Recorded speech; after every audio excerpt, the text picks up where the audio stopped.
Welcome back to Half the Battle. I'm your host, as always, Daniel Levy, your co-host, Shaq. We're going to be talking UFC 251, Kamaru Usman versus Jorge Masvidal. And Shaq, it's going down this Saturday in Fight Island, Yas Island, Abu Dhabi. The BMF, Jorge Masvidal, is attempting to unify the belts against the undisputed champion, Kamaru Usman. Yeah, this is a great matchup. I guess the fans got what we all wanted for. I know they had initially went with fantastic in his fight against Tyron Woodley, but I think this is the fight that the fans always wanted. Street Judas, Street Jesus, Jorge Masvidal, hashtag super necessary. And I'm glad he's finally getting his title shot after all these years in the sport. One of the pioneers of this sport, in my opinion, for the 155, 170 divisions. And Kamaru Usman, man, this guy, his last fight was incredible against Covington. He dug down really deep, and he's just been super dominant throughout his UFC career, barely lost any rounds. So, I'm super excited for this fight.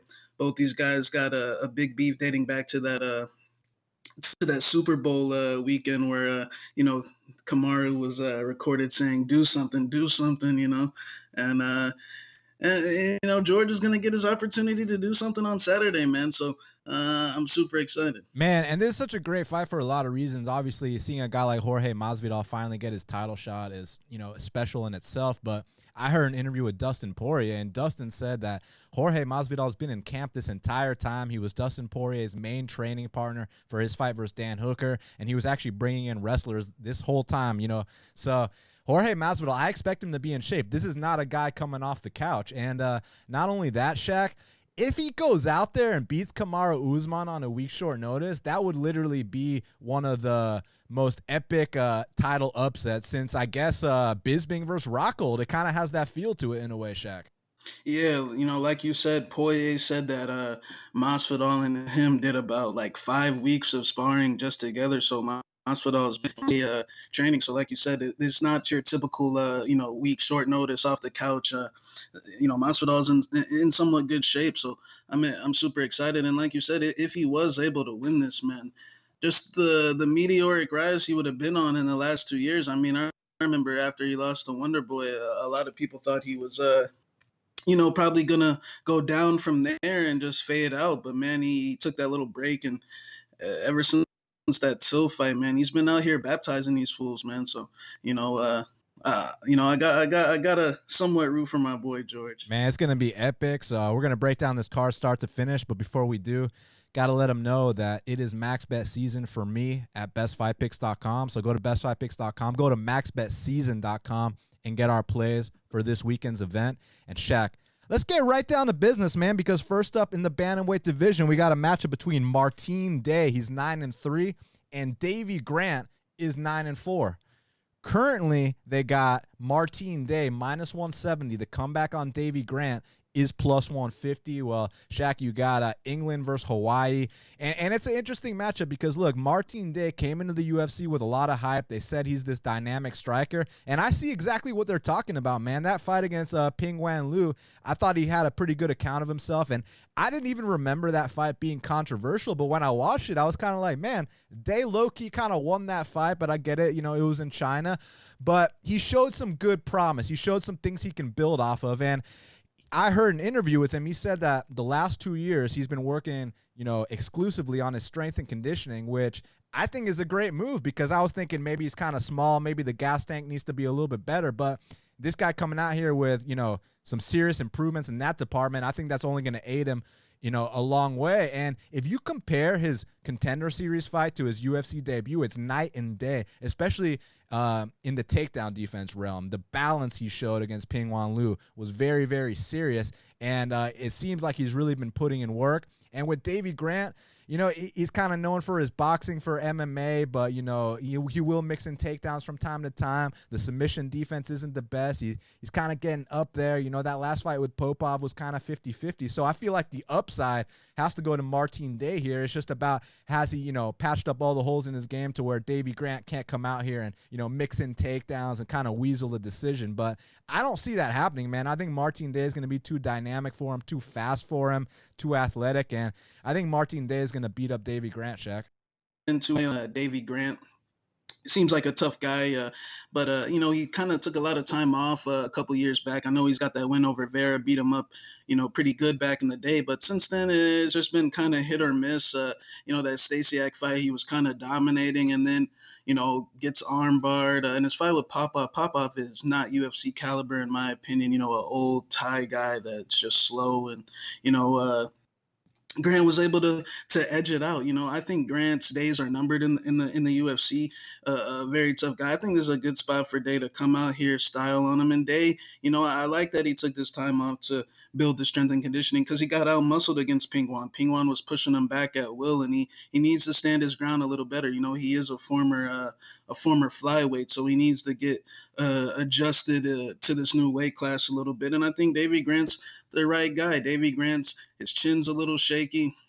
I think his heart's a little shaky. I think things need to be very smooth for Davey Grant, or he needs to be in there with a Popov caliber type of fighter to have success in the UFC in 2020. Anyone, you know, dynamic with the Hawaiian spirit, I don't see him doing too well again. So I think Martin Day is gonna come out here, land some spins to the body, maybe a spin upstairs, you know, and do his thing here, man. Like you said, the Pingwan Blue fight. If that fight's in Vegas, let's just be honest, they probably wins it, you know.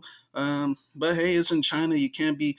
I think he fucked up really bad in that last round against Pingwan. So I think that's probably why they went with Pingwan in that decision. But I got Day here. I think he's the more dynamic fighter, got more of an arsenal of attacks. And Davey Grant, I just see a guy.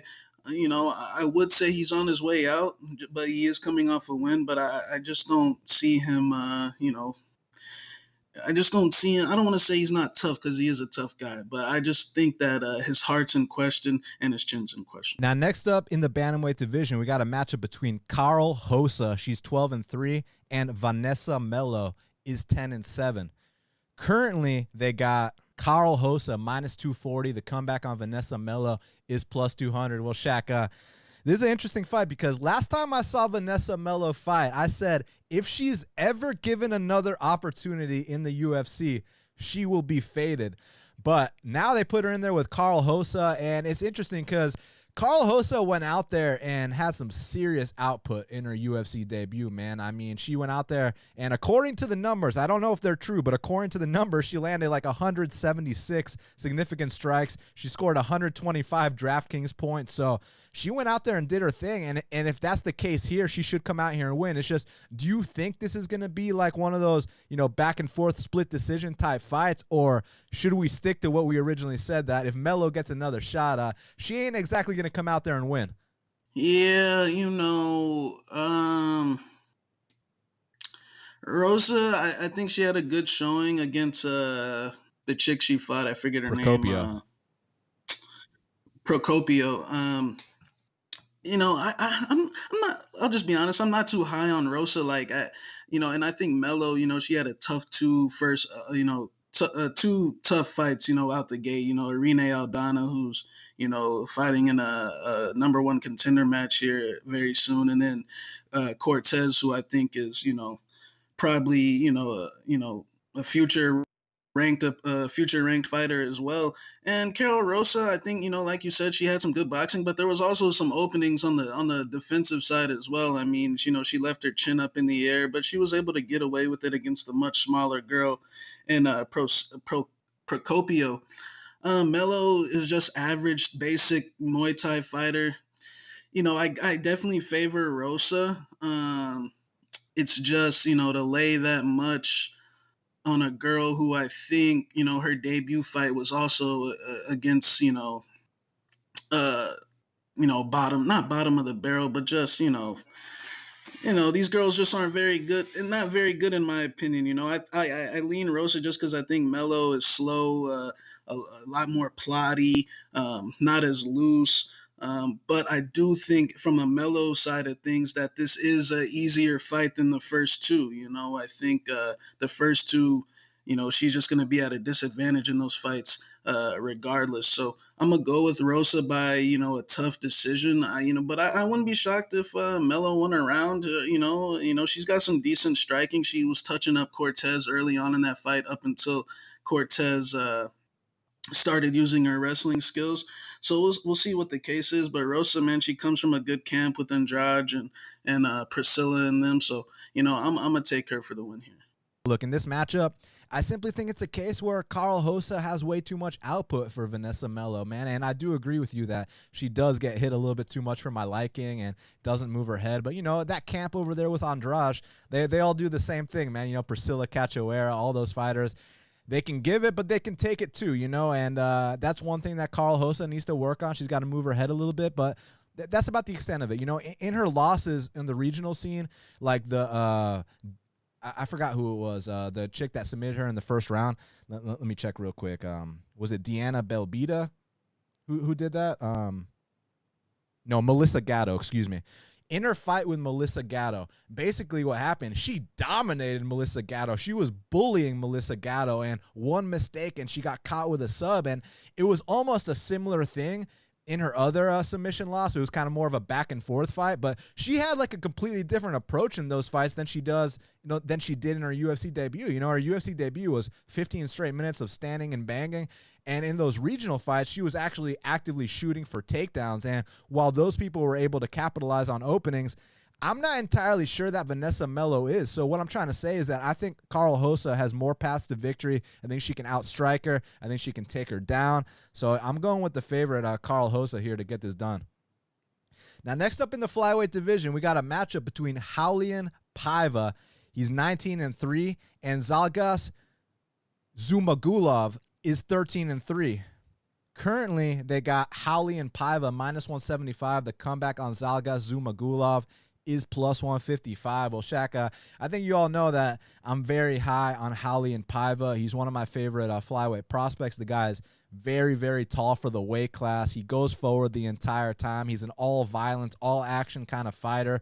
The one, I guess, kind of criticism you'd give him, and it's a double-edged sword, would be the fact that he doesn't really move his head. So, he does take some clean ones, but on the flip side, he's got an amazing chin. So for right now, he can take those shots. Down the line, we're going to want to work on that defense a little bit because someone will expose that down the line. But right now, I feel like, he's only 24 years old. He's just a kid. He can still take the shots, and he's a Terminator, man. You start to slow down on a guy like Raulian Paiva, and he will tee off on you. And this kid, Zhumagulov, so here's the scoop with him. So you look at his resume, and, he beat Ali Bagautinov. He beat Tyson Nam. Let me real quick about this Zhalgas guy.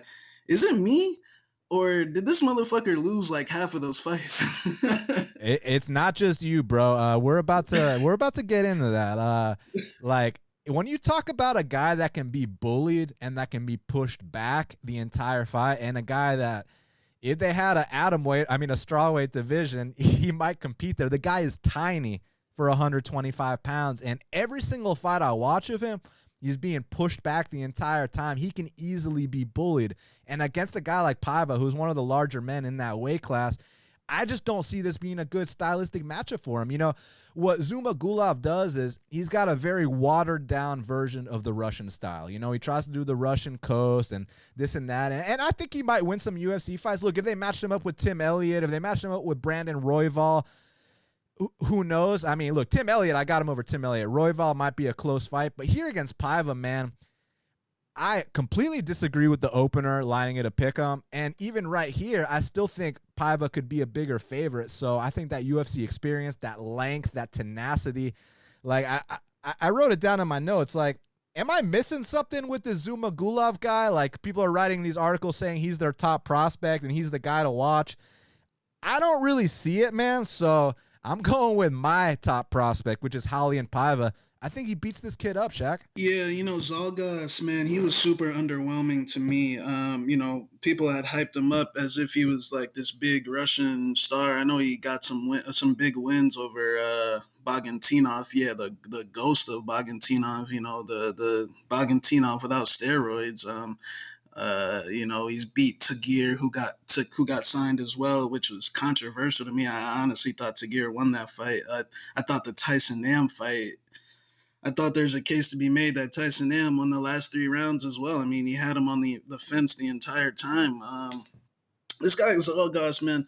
It's like one of those things where if his name was, Joe Blow, he wouldn't be shit, I think this is a good fight for Paiva to come out here, like you said, push this guy back. This guy, I've seen him numerous amount of times with his back completely on the fence, getting teed off on, getting dropped by grapplers.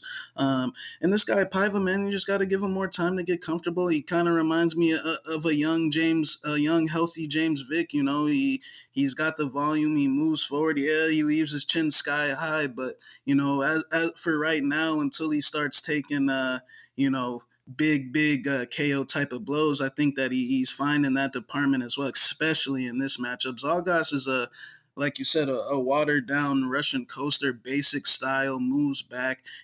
Paiva's definitely better in the grappling side. I mean, Paiva's grappling is top notch in my opinion. I don't know if he's a black belt yet, but I know he is on his way. A fun fact is my boy Paiva used to skip school, to go train jujitsu with the kids in the with the neighborhood, and then his mom started chasing him with a broom and shit. So my boy Paiva, man, I think he's built for this. I think Zhalgas, yeah, he'll win a couple here and there, but he's not I think he's got this reputation, just off the Kazakhstani thing and, how we see a lot of these fighters. But I think he's very basic, simple. And I honestly think that Paiva should come out here and do his thing, just look at Paiva's last fight against Mark. Mark's a tough guy. A lot of guys didn't finish him, Kai Kara, Perez, Espinoza, he went the distance with those guys. But when he fought my boy Raulian, there was no room for running. There was none of that. My boy Paiva, put him in the ground. So I like Paiva here, one of the brighter prospects at 125. And in my opinion, man, I don't want to say that the Bontarine fight was mishandled because the cut was bad. So I definitely understand that. But I think one could say, man, if that fight keeps going, man, that I know Bontarine lifted him up sky high and slammed him and this and that, but man, I truly believe if that fight would have kept going, that Raulian would have pieced Bontarine up in that second and third round. So I'm so in the Kai Kara the France fight, man, that was super close in New Zealand. So I think Paiva had a little bit of bad luck to start off, but now I see things being bright skies for him moving forward. And I think he puts away Zhalgas and makes a statement and solidifies his spot in those rankings. Can we talk about that Bontarine fight for a second? Was Osiris Maia trying to make it the Osiris Maia show? Because he stopped that fight on 3 separate occasions, and it was some of the worst reffing I've ever seen in my life. First, he stops it to check on a cut for Bontarine. Then he restarts them standing, and then he stops it again. He's like, wait, I fucked up. Start on the ground. Then he stops again for Paiva's cut. I was like, dude, what are you doing? And I agree with you. If that Kai Kara France fight was in Vegas or Abu Dhabi, it's not a guarantee that Kai Kara France is winning that decision, Shaq. Yeah, 100%. Paiva's got that move forward style where he likes to counter with 3 and 4 shots. And yeah, I just don't see this guy Zhalgas lasting the 15 minutes, but we'll see, man. He's a tough guy. He might. And the only way I see this fight being close if Paiva is hesitant to throw. If Paiva's but that's never been an issue at Raulian, man. Paiva will get down and get dirty in there. So I think this is a good spot for him. But I did hear Paiva lost a coach along the way. One of his coaches, I think his head coach, tested positive for the COVID. So he's only out there with teammates, but I think he'll be fine. Now, next up in the heavyweight division, we got a matchup between Marcin Tybura. He's 18-6, and Maxim Grishin is 30-7. Currently, they got Marcin Tybura -115, and Maxim Grishin is -105. So, Shaq, I mean, obviously everyone knows Tybura, but fun fact about the newcomer, Maxim Grishin, he actually has a first-round finish over Alexander Volkov back in the day. So, I know the whole narrative is that he's this light heavyweight going up to heavyweight, but he's got some experience with the big boys in the past, so he's no newcomer to the heavyweight division. But with that being said, how you think they match up? Yeah, Maxine, I know him. I actually thought he would beat Jordan Johnson and give him his first L. He did that, but then he lost the rematch. He's typical Rustin kosher, solid kickboxer. And then Tybura, I'm happy for him. He was finally, he was able to save his job against what's that kid's name? The fraud that beat Tuivasa Spivak. He was able to do his thing in that matchup. Never haven't been on high on Tybura in a while, but I actually think this is a good fight for him, man. He's much bigger in the weight. I'm not a fan of his little methodical teep style, and I think Tybura is soft, but I think Grishin, man, if you watch that rematch with Johnson, he just has kind of like a similar style to Zhalgas where he can be pushed back, the volume can be low at times, but if you want to, but Tybura kind of probably will meet him with that slow methodical style. Maybe possibly it's a little close, a little lackluster heavyweight type of fight. I'll go with Tybura just because I think he's more prepared for this fight. His confidence might be a little higher now. The fact that he's coming off a win instead of these vicious KO losses like Black Beast, Sakai, and Shamil, that he was coming off of. But, so I'm going to go with Tybura in this one. I think that he's the better fighter, the more prepared fighter. But, man, sometimes Tybura his vibe sometimes just isn't good, but I think he'll get this one. It's funny. I actually liked the original opponent better for Tybura. I watched Alexander Romanov's entire career, and at first I was like, man, he could totally go out there and beat Tybura. But then when you start watching some of the later fights and you actually see him go in those deeper rounds, and it was like, man, maybe not. But here with Grishin, this is one of the toughest fights for me to call on the entire card because it's like Tybura definitely had. I mean, you know exactly what Tybura is, man. He's got that volume striking to an extent, He can mix in takedowns from time to time. The gas tank is suspect. The chin is very questionable. With Maxim Grishin, we don't really know what kind of shape he's in coming into, this UFC debut. But he's had so many damn fights. He's how many fights has this guy had? He's had 39 pro fights. So this guy's very seasoned. Like I mentioned, beat Alexander Volkov a million years ago. So at least he's been in there with real guys. It's a tough one for me. I'm going to lean with Maxim Grishin. I feel like he's well-rounded enough to come in here and upset Tybura, but we'll see what happens. Now, next up in the lightweight division, we got a matchup between Leo Santos, he's 17-3, and Roman Bogatov is 10-0.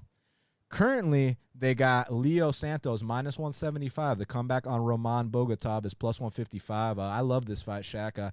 Leo Santos is such an underrated badass. I mean, this guy, it's funny because you call the Russian fighters like masters of sport and, this and that. And I feel like Leo Santos is like a master of fighting, man. This guy has been such a badass since his UFC debut. Obviously, his world-class jiu-jitsu, and I'm not just talking about for MMA. Even in pure jiu-jitsu, he actually submitted GSP with a flying armbar in pure jiu-jitsu back in the day. He's got the knockout power. You saw him knock out Kevin Lee, which was a huge upset at the time. And we'll mention the Stevie Ray fight here in a second. So, the guy's like 40, 41 years old. So I'm thinking after he has this 3-round sparring match with Adriano Martins where he only landed 23 significant strikes throughout the 3-round duration, then comes back after a 3-year layoff, I'm thinking, hey, go out there and have a 3-round sparring match with Stevie Ray and let me cash this plus 250. And Leo showed that, hey, man, I still got it. That pull counter with that right hand is so nasty, and he's one of those guys that if you want to beat him, you actually have to beat him. If you try to have, a slow-paced, back-and-forth fight and he goes, I go type thing, he's going to beat your ass. And you give him some kind of a position on the mat, too, he can submit you out of nowhere. But one thing about this kid, Bogatov, is he can wrestle his ass off, and he's willing to wrestle the entire fight. Like, this guy is going to shoot for takedowns every single fight he's in. And I like him, man, because it's not that I like his striking technique. It's not like that I like his jiu-jitsu. I like his willingness to go forward and engage in where his strength lies, and that's the wrestling. So he will be trying to push Leo Santos against that fence and mix in takedowns, and that's what's so interesting to me about this fight because we haven't really seen anybody go out there and use a wrestling game plan against Leo Santos. Even Kevin Lee was out there trying to knock him out, and I guess Tony Martin might have pushed him against the fence in that first round, but it was Leo Santos that was able to take him down and, get the submission. So in this fight, this is really interesting because we know Leo Santos is super well-rounded. and not just the striking and jiu-jitsu, but even the offensive wrestling. I've seen blast doubles from Leo Santos against Kevin Lee.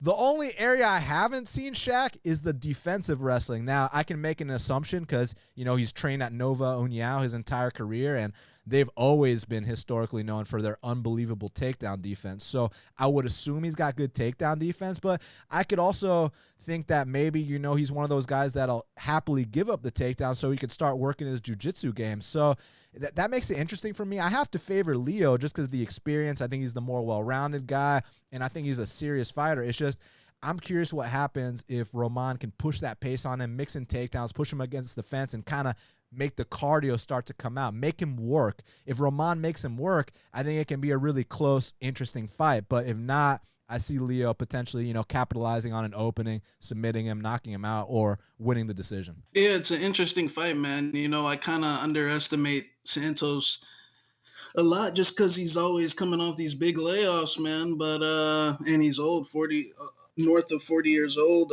But man, in hindsight, man, he probably, with him taking all that time off in between fights, he probably, keeps his body fresher than most 40-year-olds, limits the damage more than most 40-year-olds. So I feel like that's why he's probably had a lot of success. But man, I keep underestimating the guy. I remember when I had a big bet on Kevin Lee back in the day, and next thing you know, Kevin Lee was, had his head on the mat talking about an early stoppage and shit. And then, the Stevie Ray fight, Stevie Ray was also unconscious on that mat as well. So, Leo Santos has definitely been doing this thing. I just feel like in this particular spot against Bogatov, that I feel like it's more of a riskier fight, man. I feel like, Stevie Ray and Kevin Lee and these guys definitely have bigger names. I feel like he had more to gain. Not saying that he doesn't have nothing to gain in beating this Russian, but this guy is a newcomer. Not many people know much about him.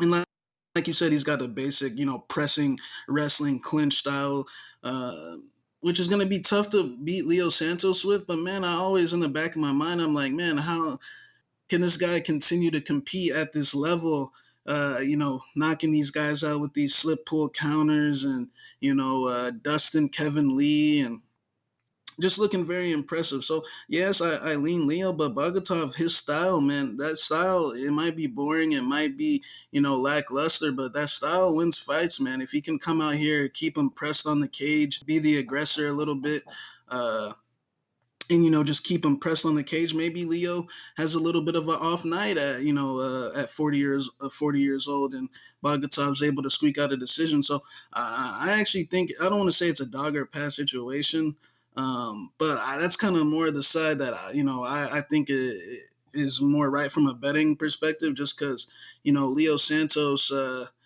these things can happen when you least expect it. I know he's coming off these vicious KO wins, but can he continue to do that, So I'll take Leo. I actually think it's going to be a close fight, though, man. I actually think it's not going to be, one of these vicious KOs. I think Bogatov has a very frustrating style that could, make the fight slow and uncomfortable, But I'll take Leo for the win. More experienced in the UFC. He keeps proving me wrong, so maybe I'll stop doubting him. But I'll take Leo for the win. Now, next up in the featherweight division, we got a matchup between Makwan Amirkhani, he's 15-4, and Danny Henry is 12-3. Currently, they got Makwan Amirkhani minus 200. The comeback on Danny Henry is plus 170. Well, Shaq, I think we kind of know what both guys want to do. Makwan wants to get this to the mat. Danny wants to keep it standing. Danny potentially wants a comeback finish if Makwan starts to gas out, which he has done in the past. My only question here, Shaq, is do you have to be a certain level to beat Makwan Amirkhani? Don't you have to be like a Shane Burgos or Arnold Allen level guy? Or do you think that Danny Henry can come out here and potentially get this comeback finish? Yeah, this is one of the more tougher ones to call, in my opinion, because I like Makwan. I think, he's a solid wrestler, got some wrestling chops on him. And I feel like the jury's still out on Henry a bit, man, because, the Tamor fight, he did get cracked a lot, but Tamor, is a better striker than Makwan and, some of these other guys. And he did get touched up in that fight, but man, he showed some good mental fortitude in the second and third rounds and beat his ass and did his thing. Then he comes back and runs through Dawadu really quick. And, sometimes in the past I said that was a fluke, but it's not a fluke, man. He cracked him with the right hand. He got dropped and he choked him out. But then, the fight against Ige, I know he was coming off an elbow surgery with some bone spurs. And then and Dan Ige's a top 10, 11 guy. So, Ige ran through him, and that's what Ige does sometimes, man. So I feel like the jury still is like, he could either be complete shit or, maybe he is underrated. I wouldn't completely write him off just yet because he got dominated by Ige. Just how they match up, Henry's a long, tall guy, man. I feel like it's going to be a little bit harder for Makwan to, shoot out in the open. The distance is going to be a little different as in comparison to a Fishy or, a Jason Knight. I think the takedown in the open is going to be a little bit different. And Henry has some good, and like you said, he wants to keep the fight standing, but Henry's got some grappling as well, man. He's got some good instincts on the mat. He's got some submission wins. So, and I feel like Makwan, his striking, yeah, it got a little better, but man, I feel like he's got some big, big issues with I feel like he just he leads with that right hook way too much, and he's so open for it straight down the middle, and he's been dropped. Jason Knight dropped him twice. But Fishy touched him up a little bit, but I feel like Fishy was so emotionally invested in that fight, he couldn't think straight.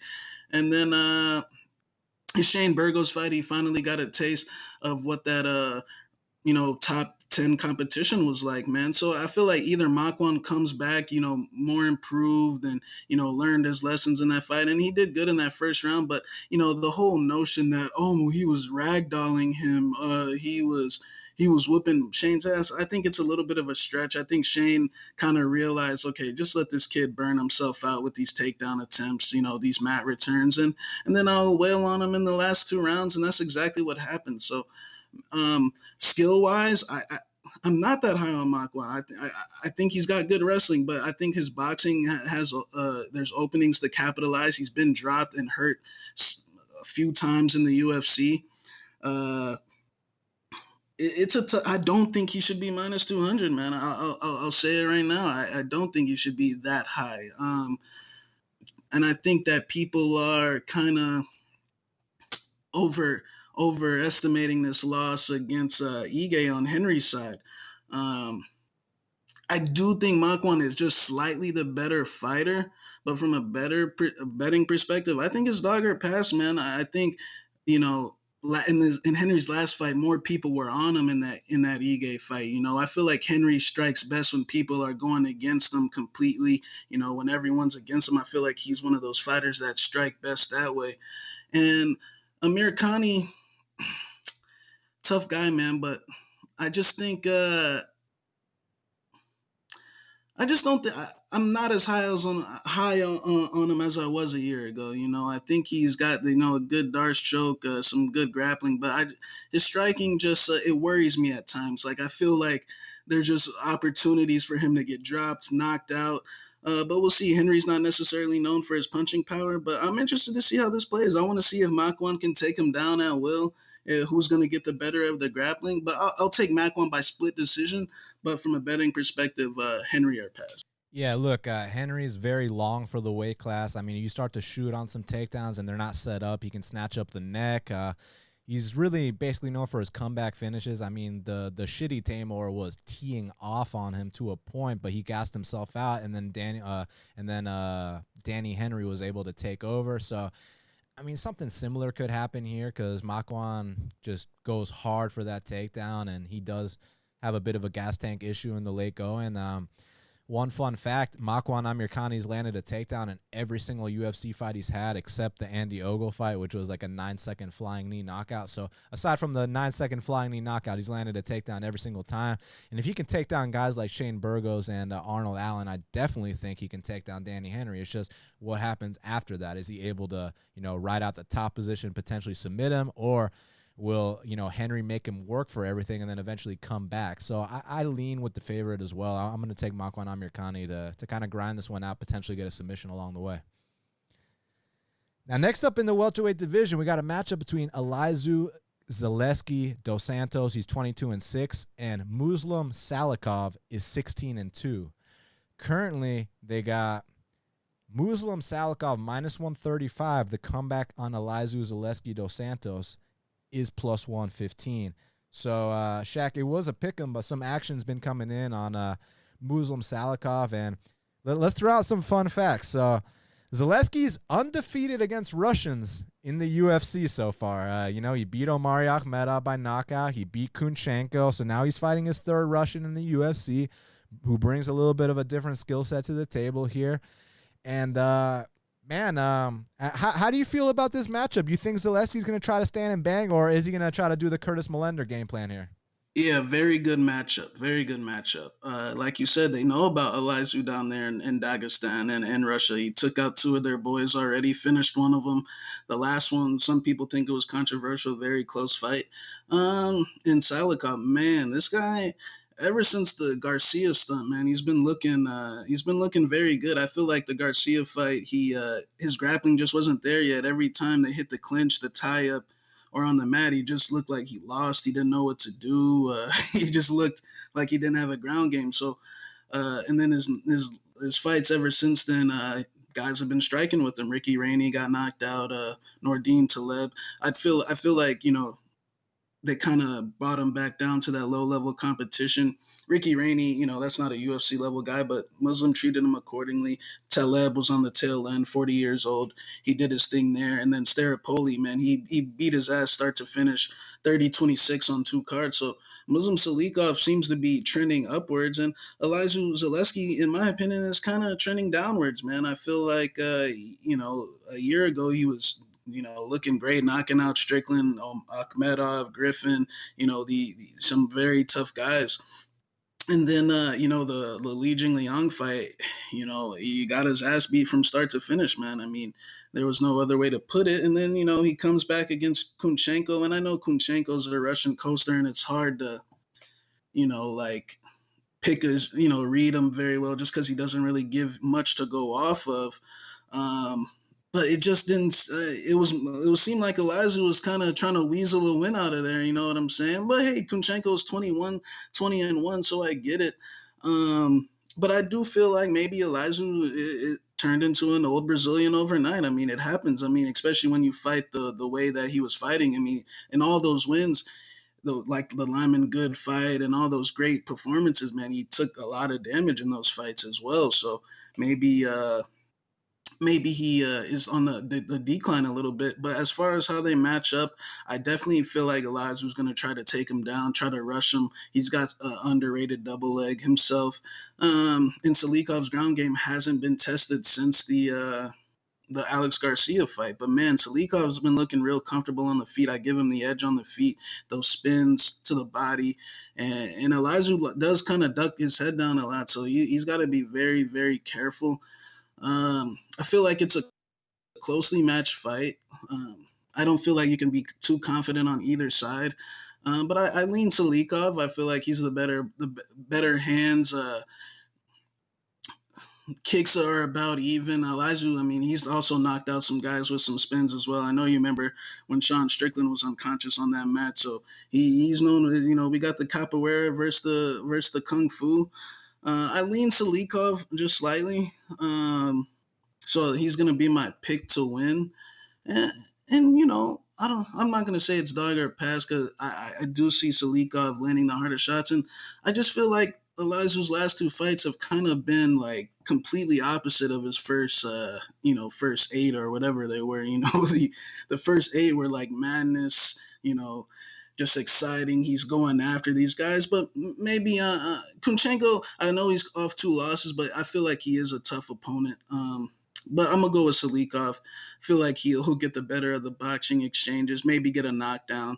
But we'll see if his ground game gets tested, man. I'm very interested to see what happens if Elizeu gets on top of him. I know Salikhov's been putting in work in that area, but I feel like we're gonna really see what his ground game's like on Saturday night. But I'm going to go with Salikhov by 29-28 decision. Yeah, look, this is a really, really interesting fight. I would assume that Zaleski is going to try to get this to the mat and tap him out, because I'm telling you right now, Shaq, if he tries to stand and bang with Muslim Salikhov, he will be knocked unconscious.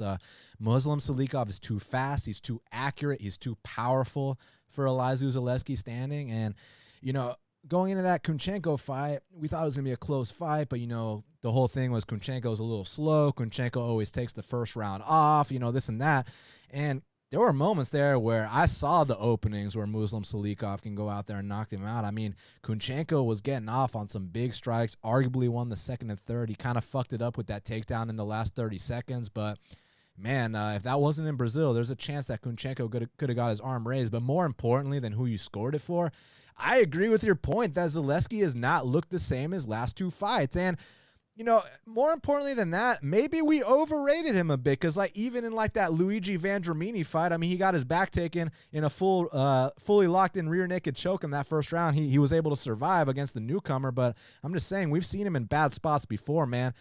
And the Lyman fight was kind of close as well. Basically, this whole narrative about, you know, all you got to do on the feet is go out there and out-volume Muslim Salikhov. I think that's the most tone-deaf narrative I've ever heard, because saying that he's going to go out there and out-volume him implies that all of Muslim Salikhov's shots aren't affecting him, which I just do not see happening at all. I think when Muslim Salikhov touches him, it's going to either drop him, rock him, or knock him out. And then when you compare the difference in the spins, yeah, you know, Zaleski's got some cool spins, but the speed that Muslim Salikhov has is something serious, man. And, you know, people used to call him KO or bust. Then you put him in there with an aggressive Argentine and Laureano Staropoli, who was trying to do the whole volume approach. And then you saw what happens when you give Muslim Salikhov openings throughout a 3-round duration, and he teed off on him, got a 30-26 in that fight.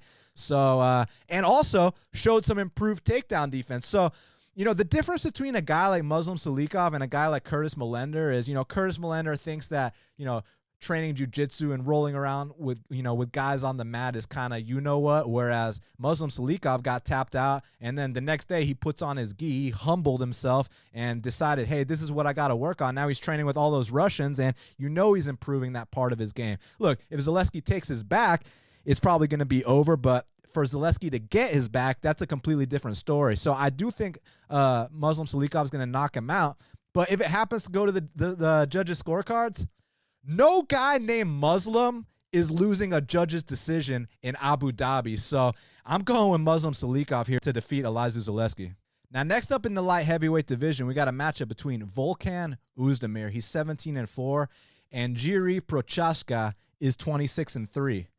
Currently, they got Volkan Oezdemir -160. The comeback on Jiri Prochazka is +140. So, Shaq, you don't often get newcomers who have to face Volkan Oezdemir in their UFC debut, but this kid Jiri Prochazka is coming in here with 30 fights under his belt. So there's not anything where, you know, he needs to get more seasoning on the regional scene or needs a little more experience. This is him in his prime right here. 30 pro fights, knocked out a lot of UFC vets, and I know people are going to say all the people he beat are washed up. I don't think Vadim Nemkov is washed up, but aside from that, you know, I get their point. But that being said, you think he's ready to come out here and compete with Volkan Oezdemir? Yeah, this fight with Volkan and Jiri is interesting as well because, you know, I watched Jiri's, you know, last few fights, and like you said, I mean, he hasn't fought anybody. I mean, I know he beat King Mo. Yeah, King Mo, a fight away from retirement. The ghost of CB Dalloway and Fabio Maldonado. He's got the win over Nemkov, like you said. But man, you can't forget that Nemkov is only like 25 now or 6, and so I know he was very. Is that the fight where Nemkov quit on the stool? Yep. Yeah, you know, I think he was like very young at the time of that fight happened. And Oezdemir, you know, I've always felt like he was a little overrated. especially after the Cormier fight, I actually predicted that Smith would finish him, and the Reyes fight didn't go his way. A lot of people thought he won, but then it's weird that a lot of people thought he lost to Ratchik, which is kind of confusing to me. But I mean, did you see that welt on my boy Alexander's leg? I mean, that thing was like a fucking golf ball, man. Straight up. But man, Oezdemir's tough. He's gonna bring it. We know the issues with Ozdemir's game is his cardio and that he's kind of slow and plotty, and he does take shots, but he's got a very good chin and he's tough. Jiri, I like his size. I think he's huge. I think he's got maybe even a more efficient style. Throughout the course of a 15 minutes. It's just that I don't think he's been tested in a long, long time, man. I just feel like this is one of the, at least Ozdemir's the favorite, and I think they got at least it's not like close to a pick'em or anything like that. But I just think that a lot of times, people want to create the next big thing, and it happens week in and week out. And I feel like, taking shots on Jiri, big guy, Oezdemir, gasses out, etc., this and that. But I got Oezdemir, man. I think he's going to hurt this kid and knock him out, to be honest. Like, I think Jiri puts a lot of weight on his front leg. And I saw Dalloway calf kick him a bunch of times. Right before he got knocked out, I felt like the calf kicks were, if Dalloway wasn't completely done. Not saying, what I'm trying to say. It's just, Dalloway's fucking completely shot. I just feel like the competition over the last 2, 3, 4 years has just been light. And they're against good names. Don't get me wrong. It's just like all those guys were fucking done washouts, as where Oezdemir is in here in the fire against Dominic Reyes, who, gave Jones the toughest fight, or Alexander fucking Ratchik. I mean, Alexander Ratchik was this big fucking hee-ho prospect, that everyone thought was Jesus. And Oezdemir went out there, in my opinion, and did his thing the last 2 rounds and was able to out-tough him. I know Ozdemir's a little sloppy and gets hit a lot and he slows down. But, man, I don't think Jiri's been tested anything remotely on this level in a while, man. I got Oezdemir. I think the experience is going to be too much on Saturday. Jiri puts a lot of weight on his front leg. His hands are down. I see Oezdemir clipping him at some point and getting a KO. I just do not see Jiri being ready for this level of competition yet. Not maybe if he was coming in here and taking on like a Span or Crew. Like you said what? Latifi. Yeah, like a Latifi, Span, Crutely, someone like borderline 15, like outside the top 15, I would think it's a better spot. But I feel like this is a little bit too much of a jump. I know the kid had a lot of hype, coming over from Ryzen, but those Ryzen shows are almost like circus shows, man. You got guys with shoes on in there. You got guys, the refs got earpieces in. Not saying that they're fake fights, because they're not. It's just that the rules are a lot different. He's going to have to make a little adjustment, coming into the UFC. I don't think he's ready for this, man. I think he'll come back better. I think he'll definitely get some wins in his UFC career, but to come out the gates and fight Oezdemir and think you're going to beat him, I don't see it happening. I'm going to go with Oezdemir by 2nd round knockout. Yeah, I mean, when you get to fight Volkan and Oezdemir in their UFC debut, basically it's sink or swim, because this is the top 5 of the light heavyweight division. And I guess the reason they think he's ready to compete with him is because he's had 30 pro fights, all the names he's beaten, all that stuff, and his style, very tall. He's got some decent boxing. But, man, you bring up a good point about that last fight with CB Dalloway. The leg kicks were very, very open, and you just saw what Volkan did to somewhat of a similar opponent in Rakic, a really big, mobile dude. And it's funny, I still see people online saying that Rakic fight was a robbery. Like, what? So I watched it live. I scored the first round for Rakic, the second and third for Volkan. I watched it last night, scored it the exact same way. I don't really see the argument for Rakic winning that fight. Rakic won the first round. That does not mean he won the second and third. So The Reyes fight was a lot more, that was closer. I personally edged it to Reyes, but that's one of those fights where sometimes I watch it and I think Volkan won. Sometimes I watch it and I think Reyes won. But every time I watch the Rakic fight, I always think that Volkan won the second and third and Rakic won the first. But as far as this one's concerned, as far as this fight's concerned, just, one of these cases where, Volkan don't do anything stupid. Don't gas out. Because, we've seen Volkan put in some bad spots, throughout his career.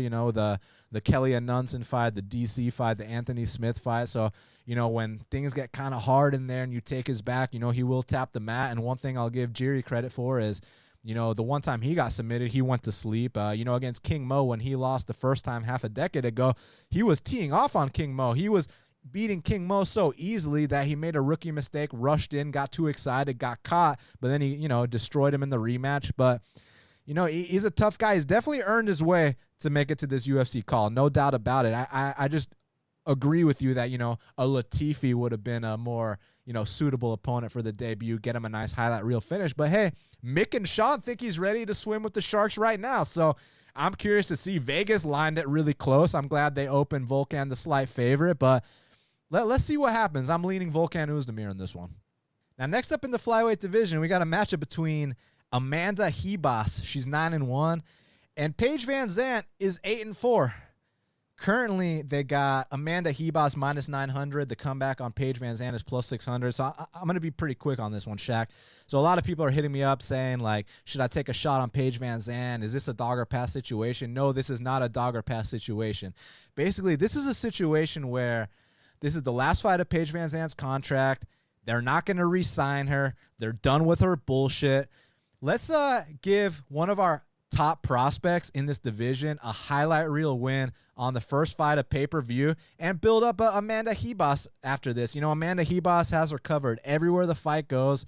It's funny, we can bring up how, Amanda Ribas got knocked out by Polyana Viana a couple years back. Hey, if Polyana Viana knocked her out, maybe Paige Vanzant can't too. But look, it's going to be a real fluke for Paige Vanzant to win this fight. I don't see that happening. I got Amanda Ribas by finish in this spot, Shaq. Paige getting a KO of Ribas is one of the biggest jokes of 2020. I think, man, this is a mismatch and a half, man. Bro, Paige VanZant fucking, look, I think she, got some good wins. B. Felice, Rowdy Beck, a couple of Alex Chambers. Who else don't forget Kylan Curran. Kylan Curran, who hasn't beaten Kylan Curran? She's, but yeah, like you said, bro, this is more of a punishment. The UFC has been tired of her diva-ish ways, and for a long time. I heard they didn't sign her husband, for those reasons as well. When he won on Contender Series, and now they're feeding her to Ribas, who, man, for the last couple of fights, I know you guys have been hearing me rave about this girl, but man, ever since I saw her do Whitmire like that, bro, I've been like, yo, this chick is the real deal. I kind of was a little skeptical going into the McKenzie just because McKenzie was also a big hyped undefeated prospect, but the way she beat her ass, it was like, damn. And then a lot of people were saying, oh, this Randa Marcos line is too high, and should she really be -400 against Randa? And I heard there was 30-25s and big scorecard. So yeah, I see this being either a 30-24-5 situation or a submission victory. Paige has been submitted by rear naked choke on more than one occasion. Tough girl. Paige can take a shot, but we're like, look at the type of fighters that she lost. Like, she lost to Rose Clark, and I know Rose Clark's in a different weight class, but just the caliber of fighter like Rose Clark, it sucks. Let's just be honest here, and she got, she broke her arm. I know that, but she breaks her arm every fight. So, I think I got Ribas here by complete and utter domination. Now, next up in the strawweight division, we got a rematch between Jessica Andrade, she's 20-7, and Rose Namajunas is 8-4. Currently, they got Rose Namajunas -210. The comeback on Jessica Andrade is +175. Shaq, let me ask you something, man. So these two fought once, and it was lined -120 Andrade, and Andrade knocked her out in under 1.5 rounds. Now they rematch, and Rose is a minus 210 favorite with a comeback on Andrade at plus 175. Is this an exaggeration and a stretch and a half, or are they on to something because Rose had a little bit of success in the early going? Yeah, it's very interesting. I feel like a lot of the fans have like a love for Rose, a bias for Rose. I mean, I love Rose too, man. I'll never forget when she went out there and knocked out Joanna, and then I bet on her in the rematch at Dog Odds again. So shout out to Rose. But I know you guys have also heard me in the past, kind of criticize Rose, and that's more so for the mental side of things. And I have big questions with both people, but I'll get with Rose first. Rose, there's a big concern that her head's not in this anymore. She just said months ago that she got burnt out on fighting. She didn't want to be the champion anymore. She just wanted to live a normal life. Like, these are alarming things, to be betting her at minus 210 and to be having this confidence on her after she's already been knocked out against this girl. And just, Rose's mental, it's all about Rose's mental state. I know she's one of the most talented chicks in the division, but her mental side of things can be very up and down. 1 minute she's, feeling good. 1 minute she's, depressed. And it's alarming for me because she's always had these type of problems, on the mental side. And, once you start saying things like, I didn't want to be the champion anymore. And, I just wanted to live a normal life. I didn't want, all these cameras in my face. It's a sign of, you're on your way out, and I feel like that possibly could be the case here. I know Rose was lighting Andrade up in the first round, and I feel like a lot of people, like, everyone touches Andrade, man. Like, I mean, Andrade fights with her hands down, and, she only throws hooks, so of course those straight punches are going to land. But I feel like they are overblowing the success that she had in the first round. I know she cut her up and busted her up, but I could towards maybe like a minute 30 left in that first round, you could kind of see Rose start to tire a little bit. And we know Rose's cardio has always kind of been an issue. Remember that Karolina Kovacevic fight? Even in the Joanna fight, she won that fight. But in those last two rounds, she definitely visibly was slowing down. So I feel like that's always been an issue in her game, and I actually feel like Andrade has very good underrated cardio. But Andrade, what I'd worry about on her side is, finally, she's so used to just moving forward and bullying these chicks, slamming them on their heads, beating them up with these big power hooks, but now, in the fact that she's taken that knockout loss, is she going to have the same confidence to, move forward with that, without that concern of getting knocked out? And I know Wiley Zhang's the champ, but Rose Namajunas, if there's any girls in this division that have the power to actually put girls to sleep, you have to say that Rose Namajunas is one of them. But just from a betting perspective, the line is completely off, in my opinion. And if you said Rose is a better fighter than Andrade, I'm not going to disagree with you too much. I do feel like she's more dynamic. It's just there's more circumstances in a fight, man. A fight's not 3 minutes. A fight is 20. This fight is 25 minutes, 15 minutes. The first one was 25 minutes. Just because she won, picked her apart for 3-4 minutes doesn't mean, she's a better fighter. Are you a better fighter, throughout the whole fight? And, I don't think that's the case, man. I feel like Andrade is tougher mentally throughout the course of 15 minutes. Is stronger in the clinch, and Rose, I know she went with some of those Kimura. I doubt she's going to do that again this time, but those are the type of moves she relies on. She relies on these, these flashy jiu-jitsu moves, and she gets a lot of them sometimes, man. Some arm bars and some rear naked chokes, but I just feel like against Andrade, it's probably not going to work out. I feel like Andrade is too strong, but I'm interested to see if Andrade has that same confidence moving forward, and she'll probably be a little bit more cautious just because of the fact that she got touched up the first time. But throughout the course of 15 minutes, I just see Andrade breaking her, getting to her, and especially in that second and third round, kind of similar to the Gadelha fight where, yeah, she might eat some punches, but I don't think I just don't see Rose having that same fire as like she had on her way to the title or, the first title defense or so. I just feel like things just aren't mentally there anymore. And like I said, once you hear these people like Whitaker, like Rob Whitaker, for example, saying he's burnt out, and you see his his performance against Izzy, or there's a couple other guys too, man. I just can't think of right now. But when they start saying things like that, it's very alarming. You never heard no Jessica Andrade say no shit like that. You know what I'm saying? Like Andrade, her and her camp, man, they'll go out there and die if they have to. So I'm gonna go with Andrade with the upset here to beat her again for the second time. I feel like this is more so like everyone has this soft spot for Rose, and they're overblowing the advantage that she had in that first fight, man. Yeah, she touched her up for 3 minutes, but a fight's more than 3 minutes. So I'm gonna go with Andrade here. I actually think she finishes her again. I'll say by submission. So I'll go with Andrade here.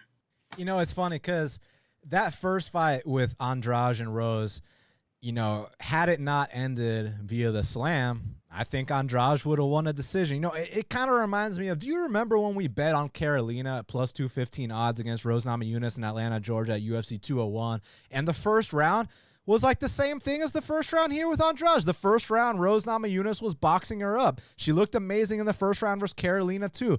But what happened when it was time to bite down on the mouthpiece and get dirty and really see what's going on when both people are tired? Carolina was the tougher chick.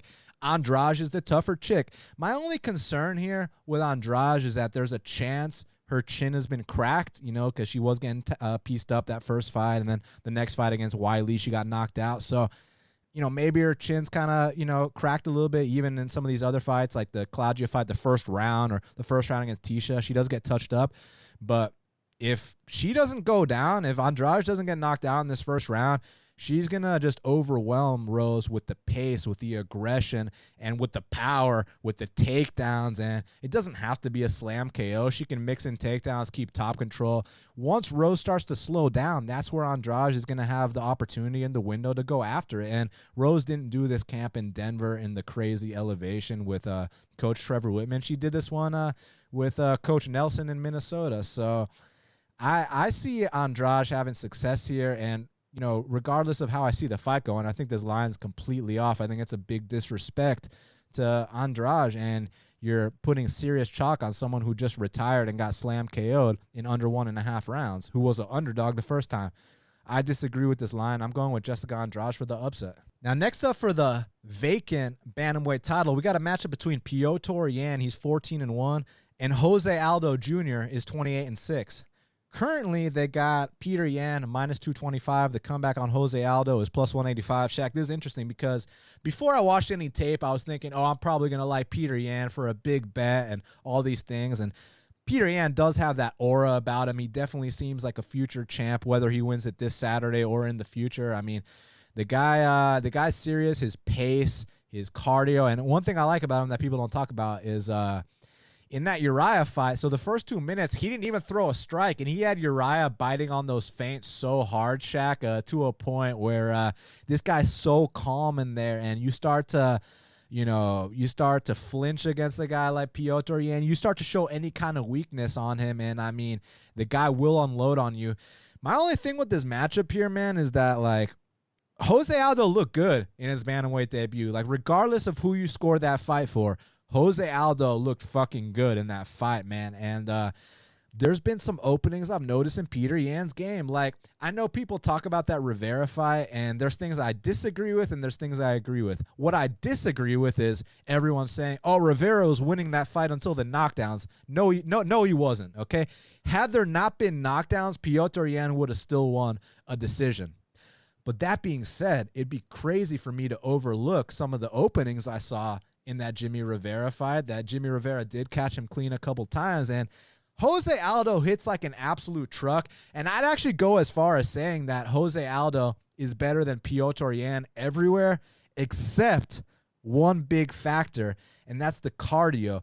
For whatever reason, and I don't know why, throughout Jose Aldo's entire historic career, his Hall of Fame career, he always gasses out in the later rounds. I don't know why. Even when he was in his prime against Mark Hominick, that 4th and 5th round, or just he tends to slow down because he goes so hard. But this early going here against Piotr Yan is going to be hell on wheels because Jose Aldo is not an easy fight for anyone. Now, I remember when Moicano and Jeremy Stevens all thought this was going to be, you know, fun and games. Oh, let's go feast on Jose Aldo's remains, and they got knocked out. And, you know, just because Max Holloway and Conor McGregor were out here knocking Jose Aldo out does not mean that these other guys can. And you know what would happen if you put Piotr Yan in there with Max Holloway or you'd get knocked out stiff. So I think it's a situation where some of these losses that Jose Aldo had are to much bigger men, to much better men. But here against Piotr Yan, the reason I'm kind of leaning his way is just because he can keep, you know, his composure and maintain that same level of cardio throughout all 5 rounds. You know, he's not going to slow down whatsoever. And that's where I kind of have the issue, you know, because Jose Aldo is going to come out super hard, but I'm just worried what happens in that 3rd, 4th, and 5th round. I think there's a chance Jose Aldo gets him out of there in the first 2 rounds. But if this hits that 3rd, 4th, and 5th, that's where I see the volume start to pile up for Piotr Yan.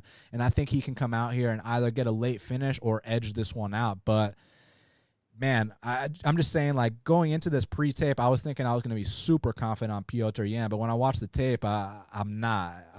I was actually trying to make cases for Aldo.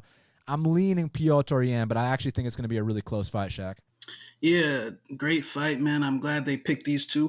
Yeah, I actually don't think it's going to be that close, man. I feel like Aldo, you know, legend of the sport, but just look how these things tend to go, man. Like, he lost his belt at 145. Like, I get the whole Peter gets caught with some punches here and there, Jose's Jose and this and that, but just the way these things work, man. He lost his belt at 145. Let me ask you this. Did he get that belt back?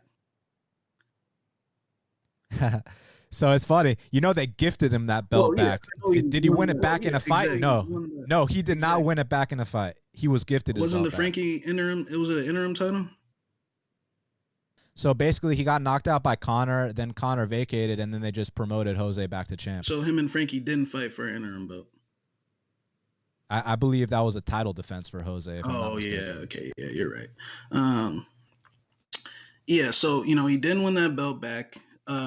He had a couple good wins over, you know, some top 6, 7 guys like Moicano and Jeremy, you know, middle of the pack of the rankings, you know, finish wins, great wins. And then he dropped to 35s and it lost to Volkan. He got outclassed in that fight, you know, in a 3-rounder, which, you know, like when you look at Jose's career, like, you know, I still get it. He's a badass and, you know, and all this, but it's like, it's just more trending downwards, in my opinion. You know, I feel like, you know, if you would have told me 3-4 years ago that Jose Aldo would lose to Marlon Moraes, I would have looked at you like, oh, like, you're joking, right? Like, but the thing is, I feel like people are misconstruing that fight. Now, it was a close fight, and he definitely looked good. But going into that fight, like, that fight didn't shock me. Like, going in, I passed on. I initially wanted to bet Marlon big, thinking, oh, you know, Marlon's gonna be back on track and, you know, this and that. But, you know, when I watch the tape on Marlon, what happens every fucking time Moraes gets out of the first round? I mean, it gets fucking shaky. Like, the Dotson fight got shaky when he got out the first round. Fucking even his World Series fights, when they go out the first round, he gets wobbled. You said what? The Henry Cejudo fight? Whenever, this pure facts, if Marlon Moraes doesn't knock you out, now everyone's not going to be able to not get knocked out, a la Dominic Cruz. I hope they make that fight here next. But, you know, every time Moraes gets out the first round, he slows down. I mean, this is a proven fact, like, throughout his entire career. Like, it's just facts. Like, Marlon Moraes hits a wall at some point in that middle part of the second round. He can't move his arm. So, you know, Jose having that success, it personally for me didn't really shock me that much. And I feel like, you know, he's just not as sharp as he used to. Obviously, man, the guy's a lot older. He's taken much more damage since he was the champion. And, you know, in spots where, like, man, in his prime, in that third round, he'd be turning it up against Moraes, would probably get him out of there. And he just can't do it because now he's taken, you know, the third round where he's supposed to have this best round and really stick it to Moraes. He's just too old. He's just too slow. He can't. And I feel like let's look at Moraes' perspective going into that fight. Moraes was just coming off of what a lot of people thought was one of the more bigger stunts. I feel like Moraes' mental state probably was a little cloudy. He fucking to everyone else, dropped the ball against Cejudo, got knocked out. I feel like he was playing up things a little bit more safe in that fight. Not saying that he couldn't knock Jose out, but I just feel like mentally he was a little bit more in question of himself coming off a loss. Now, Peter Yan, on the other hand, do I think he's the level of striker in Moraes? No. Do I think he has the power in Moraes? No. But, man, what Peter has over all these guys is that competitive spirit, man. This guy is a competitor to the fullest. This guy is so focused inside that cage, man. He's got his target. He's glued on his target. And, yes, he does get hit. I mean, with that pressure forward style, you're gonna, take a couple counter shots. But it's honestly in my head, it's one of those things where if Peter doesn't go down, he's got this fight in the fucking bag, man. Like Jose Aldo at this stage in his career, like I don't see why people would think he's gonna win a title now. I think like Peter Yan, like I said, doesn't have some of those attributes like Marlon Moraes, but like, bro, just the control of the cage, like the way he switches stances and that explosion when he actually does let his hands go, bro. He brutalizes these dudes. Like he leaves them like John Dodson, I know is no Jose Aldo, but like, bro, I ain't never seen no one whoop his ass like that. And I know Peter got dropped in that fight too, but like Dodson gives everyone somewhat of a tough fight. Like he gave Moraes a tough fight, went to split decision. He just knocked out the English kid. He beat Pedro Munoz. Like Peter Yan went out here. The reason why he got this title shot over Aljo and all these other guys is because the way he's beating these guys, like he's absolutely like drowning them, breaking them. And I feel like if Jose Aldo doesn't knock him out, it's like this typical Peter fight. If Peter doesn't go down, he wins. Like, fucking, he gets caught, he overextends here and there. And if Aldo catches him with something, hey, props to him. But if you're thinking Aldo has any chance to win a decision, you are fucking delusional, in my opinion.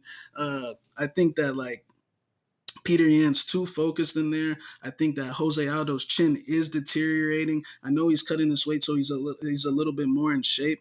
But like I said, I feel like Peter Yan's a better competitor than Marlon Moraes. I feel like he's tougher mentally than Marlon Moraes. I feel like he's more focused in the cage than Marlon Moraes. I don't think he has those issues like Marlon Moraes, when he gets out the first round. I feel like Peter Yan's going to come out here and knock Jose Aldo out in under 3 rounds or so, just slowly chip away at him just push him back the entire time. Jose Aldo doesn't throw his low kicks anymore. He's primarily a boxer now, and his boxing defense just is not as sharp as what it once was, man. In that third round of the Marlon fight, man, there was the opportunities were there, bro. Like they were all there. Like he could have done it, but he was just too old and too slow and just a little bit weathered to do it. And I feel like Peter Yan is a guy where, like, he just controls the chaos so well, man. He impressed me a lot. I was thinking like, Peter, man, this guy is overhyped. Like, he only beat Jimmy and Dotson, but man, when he like the Jimmy fight, like, and look, Jimmy Rivera is still, I know he's not one of the top 5 guy that he once was, but man, like some of those knockdowns were scary. The way he hit the ground, man, his leg got folded back up on one of them, just the head kicks. And it's just like, you watch Peter's fights, where are all these guys at, man? Their backs are completely on the cage, which pretty much puts you in a position where you have to knock this guy out to win, because you're not going to win a decision. You're going to be moving back the entire time. Have you ever seen Peter Yan take one back step in that octagon? I can answer that for you. The answer is no. I'm going with Peter Yan to become the bantamweight champion by finish, and I'm interested to see him and Aljo up next. And next up in the featherweight division for the featherweight title, we got the champ Alexander Volkanovski. He's 21-1. And the former champ, Max Blessed Holloway, is 21-5. Currently, they got Alexander Volkanovski minus 230. The comeback on Max Blessed Holloway is plus 190. Well, Shaq, there's so many interesting dynamics about this fight. Holloway, when he was on his way up, man, Holloway used to talk about clearing out the division and, taking a picture with all the belts like DJ. He used to say, I don't just want the undisputed belt. I want the undisputed career. And we just don't hear that from him anymore. Now all he talks about is, I got 5 belts at home. So, Volkanovski can beat me 2 more times and I still got more belts than him. So it kind of seems like he's content and not as motivated as he once was. And it's almost like he's accepting the fact that he might not win here. And I also want to bring this up. Max Holloway's absorbed 1,382 strikes throughout his UFC career. Now, historically speaking, long-reigning champs do not come back to win their belts. And I believe this is simply a case where Volkanovski has Holloway's number. While the first fight was competitive, I expect this one to be more decisive for the champion. If Max decides to play it safe, I believe he will be outpointed like the first time. If Max decides to take more risks, I see Volkanovski landing some potential fight-ending blows. And look, Volkanovski is a very tough matchup for Holloway because he can exceed Holloway's biggest strength, which is the output. I don't put any stock into this report that came out earlier this week stating that Max Holloway, trained for this camp via Zoom call, and he hasn't, seen his coaches since until 2 days ago. In my opinion, that's a PR move because, look, they're on strict lockdown in Hawaii, and if anyone found out that they were training at the gym behind closed doors, like he could get in big trouble. So, he's covering for the homies. I get it, man. So I don't buy any of that bullshit. And, regardless of all that information, I think Volkanovski wins this fight. He's just a better fighter than Max Holloway. Max Holloway was a great champion, man. Max Holloway, one of the best featherweights of all time. But it's like Volkanovski, if you're overwhelmed by volume and pressure, Max Holloway is going to beat you. And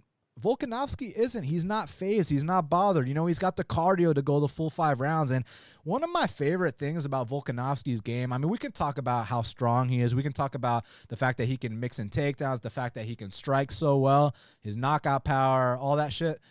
What I want to talk about, what about this dude's world-class feinting game? He has the best feints I think I've ever seen in maybe mixed martial arts history. I think he has the best feints in the history of the sport, and he's going to have Max blessed Holloway guessing and biting on things. And when Max finally decides, man, fuck it, I need to go after this little guy, that's when he's going to get countered with something big. And in these rematches, when they go 5 rounds the first time and then they rematch, the second time usually goes differently, and I think this time will go differently. And I actually think that Alexander Volkanovski is going to be the first man in MMA history to knock out the great Max Holloway. And I think this Saturday night, there's not going to be any questions about who won the fight. I think it's going to be. I think we're moving on from the blessed era, and I think that Volkanovski is here to stay. I think he finishes the great Max Holloway. Yeah, I feel like Max's days are his best days are behind him, man. I feel like even like before the whole Poirier fight thing, I know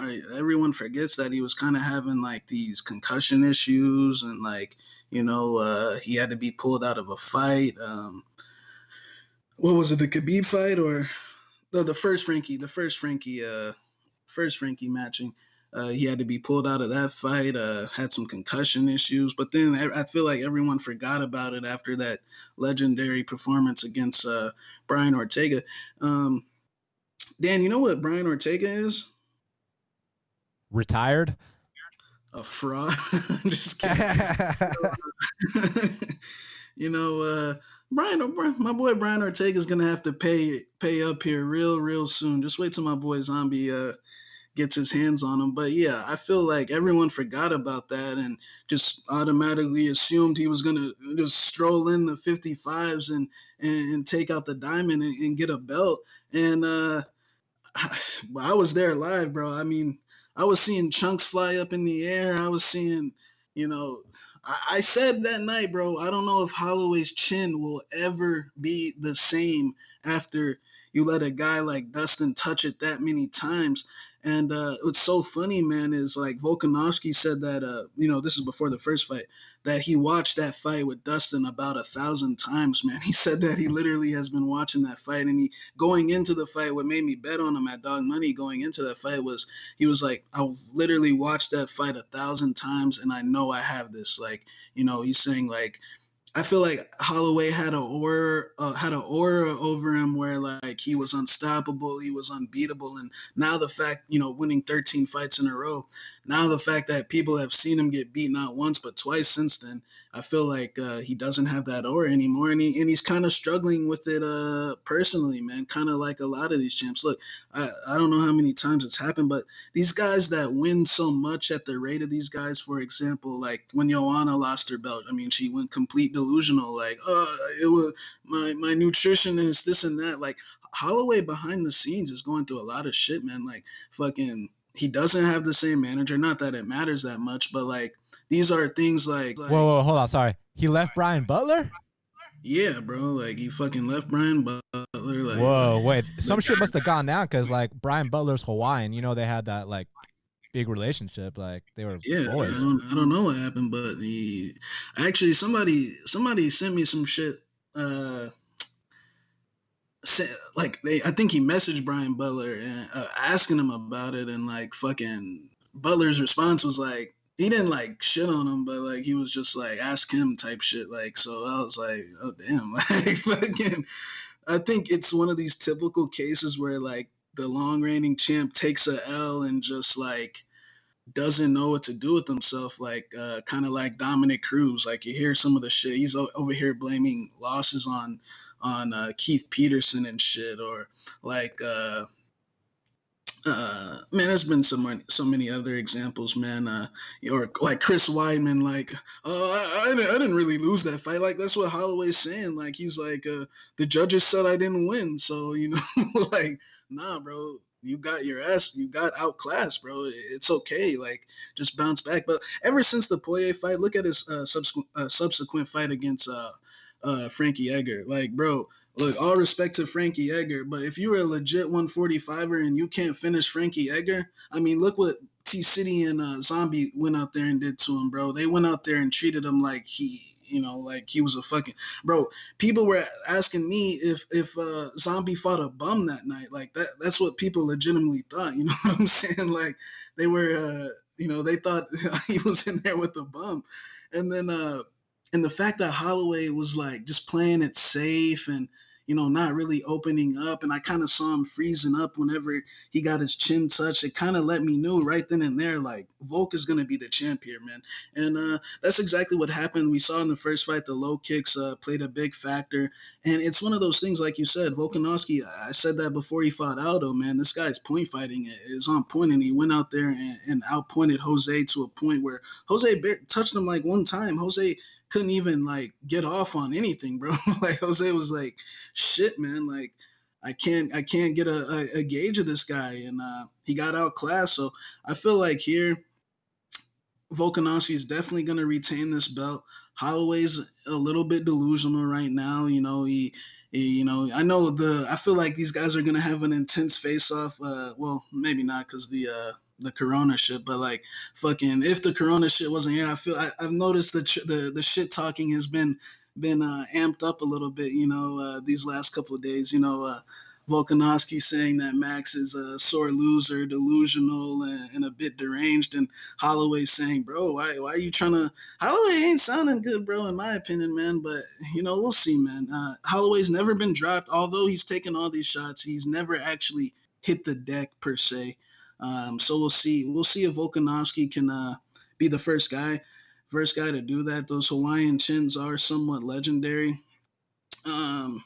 But I just feel like Volkanovski is a super underrated champion. I know he hasn't defended his title yet, but man, just around the time he fought Chad Mendes, I was like, man, this guy is fucking good. Like this guy, you got the feint game. If you want to brawl with him, I mean, he's probably gonna get the better of that as well. His wrestling's on point, the ground and pound's on point. I know you remember what he did to my boy JBC back in the day with that ground and pound. Even that Asian guy he fought too. So I feel like Volkanovski's got this one in the bag. Holloway had a great run as a champion, did his thing, but now he's in the Volk era now, you know what I'm saying? The blessed era is over. And to be honest, it's been over, man.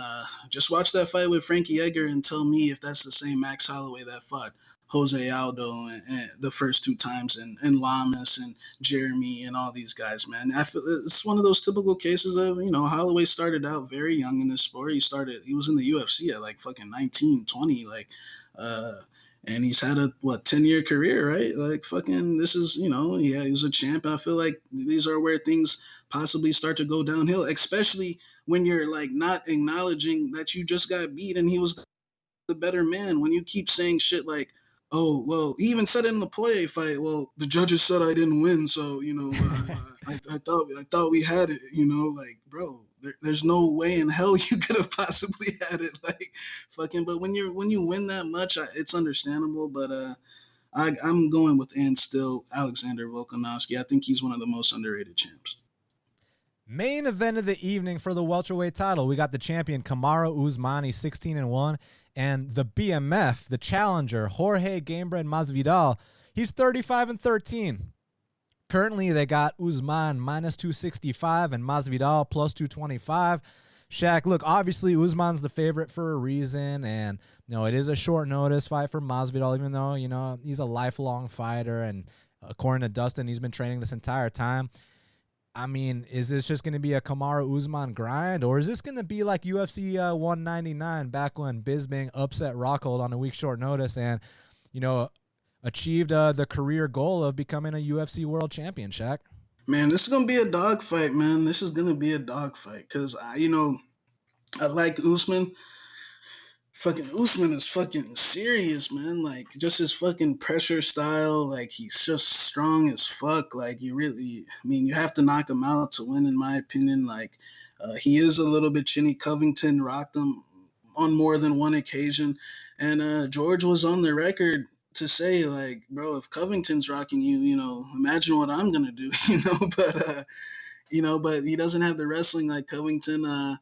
But I'm assuming Usman is going to be, if Usman is smart, I know he did this camp with Trevor Whitman just because, the whole, Burns thing initially. But, if they're smart, I mean, they try to tie up George and implement that strategy and, try to lean on him and play the safe route, because I truly believe, I'm not saying Usman has bad stand-up, like, but I'm just saying, like, I feel like Masvidal is in a headspace, at least along the last couple of years, where it's a violent headspace, bro. Like, he's out there trying to kill shit, man. Like, his mental these last couple of years is kind of like, how Poirier's was a couple years back. The mental side of things just fucking took off for this guy. The way he talks, the way he's carrying himself, and I feel like Usman is a lot slower in the pocket exchanges. Not saying that Usman's a bad striker. I'm just saying that, if he's coming out here, and I do feel like Usman's a little bit emotionally invested. I'm not saying he's jealous of George, but I just noticed that, like, George bothers him, like, like any mention of George Masvidal's name. Like Covington bothers him, but like, Covington's an idiot. So it's like, he'll shoot his own self in the foot, but like, he can't let the emotions, play too much in this fight, because that's how you get knocked out. And the way Masvidal's been fighting lately, it's been, complete dominance. But, obviously I lean Usman just because he's got the full camp. He should be more prepared. But like you said, Poirier said that George sparred with him for 5 weeks, was in the gym. So it's not that typical, off the couch coming into a title fight on short notice situation. So my pick's going to be Usman by decision, most likely. I definitely don't think he's going to finish George. It's just, man, I don't know. Maybe I'm fanboying out that George finally got his shot, but I just feel like Usman better be on the clinch in this fight, because I truly believe that if he has a game plan, or not a game plan, but if he really thinks that he can, go toe to blow for blow with Jorge Masvidal, I would not be shocked if he was looking up at the lights come Saturday night. But if he plays this smart and just, takes this the safe route and clinches him up and tries to just lean on him and go the decision route, I think he will have success. But from a betting perspective, I just don't want to play that number against a guy like Masvidal. Especially right now. I mean, the way Jorge is looking right now he's looking like he's on a mission, like he's focused, like he learned from all his past mistakes, and he's making up for lost time, because a lot of those fights that he lost were close split decisions that could have gone his way if he didn't coast in that third round. You remember Jorge used to coast in all these fights. We'd give him a lot of shit like, dude, you came out so hard, why don't you maintain that the entire time? And I think he kind of said to himself, he might have had an epiphany that I'm not letting this shit hit the judges' scorecards ever again. And, you see the way he's been killing these guys. Darren Till, Ben Askren. He ended Ben Askren's career. Nate Diaz teed off on him. So, you guys know who these guys are and what they do. It's just that Usman's favored for a reason. I mean, the cardio, the pressure, the pace, all that stuff, his wrestling. And I could see him, he's got size on Masvidal. I could see him definitely, wearing on Masvidal in the clinch, humping his leg and doing the whole bit. It's just that with some of these guys like Masvidal, like guys that are legends that have never touched gold before, like Bisping was a legend before he touched gold. Masvidal is a legend here before he touches gold. Dustin Poirier was a legend before he touched gold. Like some of these guys, sometimes it's just their night when it comes time to that championship fight. So it's not going to surprise me one bit if a Jorge Masvidal comes out here and gets that, that career accomplishment of wearing the UFC gold around his waist, man. Like I could totally see him come out here and knock out Usman. It's just that you have to lean Usman because of the full camp, because of the size, because of the style, which, if he tries to fight Jorge Masvidal, he's going to lose, but I don't think he's going to do that. I think he's going to play it smart, make it a boring fight, clinch him up against the fence, take him down. And Jorge's got some underrated wrestling. I got to admit that, too. It's just that, guys like Maya were able to backpack him and stall out the fight. I think Usman can do something similar. As a fan, I'll be rooting for Jorge, but, just as a pure pick, I guess I'll lean with Usman as well. Well, Shaq, we did it. I'm running out of studio time, so we're going to skip the fight to watch and fighter to watch. Let's wrap this thing up, man. Thank you for joining me. The fans can follow Shaq at MMA Genius 05. On Twitter, at ShaqBFP on Instagram. They can follow me at Best Fight Picks on Twitter. Subscribe to Half the Battle on iTunes, SoundCloud, YouTube, Stitcher, Spotify, all the places where we are available. It is MaxBet season for me this weekend in Abu Dhabi. Go to MaxBetSeason.com. Go to BestFightPicks.com to get our plays, to get my max bet. We will speak very soon. We got 2 cards next week, so we're going to have 2 shows next week. Some very exciting fights on the card. Calvin Kattar versus Ige. The return of Abdul Razak Al Hassan. I know you're excited about that, Shaq. So thank you guys all very much for the support. And until the next time, let's cash these bets.